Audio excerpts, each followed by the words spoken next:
Hello बच्चों, चलिए प्रश्न को पढ़ते हैं और समझते हैं। सिद्ध कीजिए कि सदिश ए प्लस सदिश बी क्रॉस सदिश सी बराबर होता है ए सदिश क्रॉस सी सदिश प्लस बी सदिश क्रॉस सी सदिश के।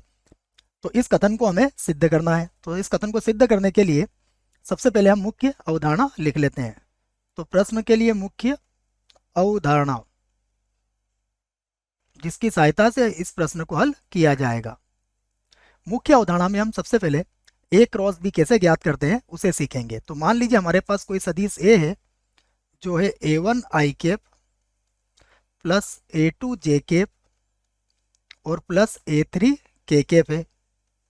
अन्य कोई सदिश बी है जो इस प्रकार है बी वन आई कैप बी टू जे कैप और बी थ्री के कैप है।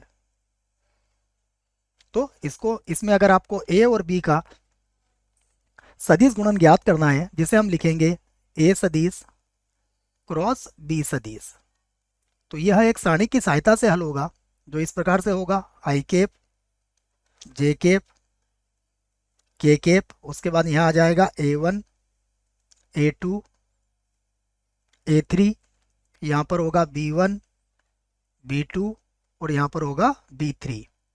तो ये बात आप इस प्रश्न के लिए याद रखें। अब हम क्या करते हैं, देखो प्रश्न में हमें तीन सदिश दिए गए हैं, तो हम पहले इनको मान लेते हैं। तो हम लिखेंगे फिर से माना। जो पहला सदिश ए है उसे मैं A one I cap plus A two J cap और प्लस ए थ्री के कैप मान लूंगा। उसके बाद दूसरा सदिश जो बी है, इसी प्रकार इसे मान लेंगे बी वन आई कैप बी टू जे कैप और बी थ्री के कैप। और सदिश सी को भी मैं यही लिख देता हूं। सदिश सी हमारे पास हो जाएगा सी वन आई कैप प्लस सी टू जे कैप और प्लस सी थ्री के कैप। ये हमने तीन सदिश यहाँ पर मान लिए हैं। सबसे पहले प्रश्न को अगर हम देखेंगे तो प्रश्न में हमें a प्लस बी ज्ञात करना है। तो अब मैं यहाँ पर सदिश a और b का योगफल भी ज्ञात कर देता हूँ। तो a प्लस बी देखिए किसके बराबर होगा, जब a और b को जोड़ेंगे तो ये होगा ए वन प्लस बी वन और यहाँ पर हो जाएगा आई कैप। उसके बाद ए टू प्लस बी टू और ये हो जाएगा जे कैप। उसके बाद होगा ए थ्री और प्लस का बी थ्री और यहाँ पर हो जाएगा ये के कैप। अब हम यहाँ पर सबसे पहले ज्ञात करेंगे ए प्लस बी क्रॉस सी का मान, जिसे मैं यहाँ पर लिख लेता हूँ। देखो अब हम क्या ज्ञात करेंगे, हम ज्ञात करेंगे ए सदिश प्लस बी सदिश और इसका क्रॉस किसके साथ, सी के साथ हम लोग ज्ञात करेंगे। तो इसको किस प्रकार जमाएंगे, देखो यहाँ पर लिखूंगा मैं आई कैप, यहाँ पर लिखूंगा जे कैप और यहाँ पर होगा के कैप। अब ए प्लस बी के लिए यहाँ पर लिखूंगा ए वन प्लस बी वन हो जाएगा, यहाँ पर होगा ए टू प्लस बी टू ये होगा और यहाँ होगा ए थ्री और प्लस हो जाएगा बी थ्री। उसके बाद देखिए सी में हमें क्या मिलेगा, यहाँ मिलेगा सी वन सी टू और सी थ्री। अब हमें इस सारणी को हल करना आना चाहिए। अब हम यहाँ से इस सारणी को हल कर देते हैं। सबसे पहले हम लिखेंगे आई कैप और देखिए इसकी सीध में आने वाली पंक्ति और स्तंभ को हटा देंगे तो हमें मिलेगा ए टू बी टू, ये हमारा कोष्टक में आ जाएगा। तो मैं लिख देता हूँ A two plus B two, A two plus B two और इसका गुणा किससे हो जाएगा, देखो इसका गुणा होगा सी थ्री से। यहाँ से लिख देता हूँ मैं इसको सी थ्री। उसके बाद फिर माइनस का चिन्ह लगेगा, देखो अब इधर गुणा करेंगे तो सी टू का गुणा करेंगे ए थ्री प्लस बी थ्री से। तो यहाँ पर लिख देता हूँ मैं ए थ्री प्लस का बी थ्री और इसको गुणा करेंगे हम सी टू से। तो ये तो आ जाएगा हमारे पास आई कैप। फिर यहाँ लिखेंगे माइनस का जे कैप और माइनस जे कैप के लिए इसकी सीध की पंक्ति और स्तंभ को हटा लेंगे तो ए वन प्लस बी वन का गुणा होगा सी थ्री से। तो यहाँ लिखेंगे ए वन प्लस बी वन और इसका गुणा होगा सी थ्री से और माइनस फिर देखिए फिर हो जाएगा सी वन का गुणा होगा ए थ्री और प्लस बी थ्री से। ये लिख दिया मैंने, यहाँ भी कोष्टक लगा दिया। उसके बाद होगा यहाँ पर के केप।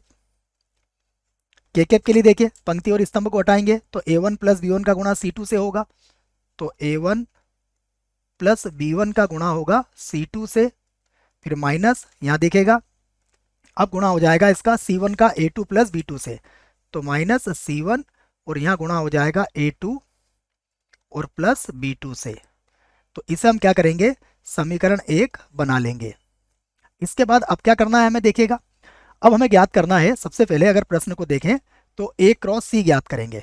तो अब हम ज्ञात करने वाले हैं A क्रॉस C, यहाँ लिख देता हूं मैं A सदिश क्रॉस C सदिश। देखिए ये किसके बराबर होगा, यहाँ पर भी लिखेंगे हम I केप, उसके बाद होगा J केप, उसके बाद होगा K केप, और यहाँ पर देखिए ये मिलेगा A1, उसके बाद A2, A3, उसके बाद C1, C2 और C3, ये मिल गया। इसको हल कर लेते हैं। तो सबसे पहले I केप, तो यहाँ पर क्या मिलेगा A2 C3 माइनस A3 और C2 हो जाएगा, फिर माइनस का ये होगा J केप, देखिए गुणा करेंगे तो ये होगा A1 C3, उसके बाद माइनस का A3 और C1 हो जाएगा, उसके बाद प्लस यहाँ पर लिख देंगे हम K केप, और K केप में क्या आ जाएगा A1 C2 और माइनस का ये आ जाएगा A2 C1 के बराबर। इसे हम बना लेते हैं समीकरण 2। और अब देखिएगा और क्या ज्ञात करना है हमें, B क्रॉस C ज्ञात करना है। तो अब हम यहाँ पर B क्रॉस C ज्ञात कर देते हैं। तो B सदिश क्रॉस C सदिश, देखिए ये किसके बराबर होगा, ये हो जाएगा I केप, उसके बाद होगा J केप और उसके बाद होगा K केप। यहाँ पर मिलेगा B1 B2 B3, यहाँ पर होगा C1 C2 और C3। इसे भी हल कर लेते हैं। तो सबसे पहले होगा I केप, तो यहाँ पर हो जाएगा B2 C3, और उसके बाद देखिएगा फिर होगा माइनस का, यहाँ पर हो जाएगा B3 और C2, फिर माइनस J यहाँ पर आ जाएगा। देखिए इसके लिए हमें मिलेगा B1 C3 और माइनस का यहाँ हो जाएगा C1 B3, उसके बाद प्लस यहाँ पर लिखेंगे हम K केप, और K केप के लिए आ जाएगा B1 C2, ये लिख दिया हमने B1 C2, और माइनस ये हो जाएगा B2 और C1। इसे बना देंगे हम समीकरण 3। अब समीकरण 2 और 3 को हम जोड़ लेंगे, तो हम लिख देते हैं समीकरण 2 व 3 को जोड़ने पर, तो जब जोड़ेंगे तो हमें क्या मिलेगा, देखो हमें मिलेगा A क्रॉस C और प्लस फिर मिलेगा B क्रॉस C। एक बार देख लेते हैं, A क्रॉस C था समीकरण में, A क्रॉस C, और हमने इधर जोड़ा है B क्रॉस C को। अब जोड़ेंगे तो सबसे पहले हम क्या लिखेंगे, I केप। तो देखो I केप में सबसे पहले इधर क्या मिला हमें, यहाँ पर था A2 minus C3, A2 minus का सॉरी बच्चों A2 C3 था, है ना, एक बार और लिख देते, जो था उसे एक बार और लिख लेते। यहाँ पर था A2 C3, तो A2 C3 और माइनस यहाँ पर था A3 C2, तो माइनस का A3 और C2, और उसके बाद देखिएगा प्लस यह आ जाएगा B2, यहाँ पर आ जाएगा C3, उसके बाद माइनस का B3 और यह आ जाएगा C2, यह आ गया।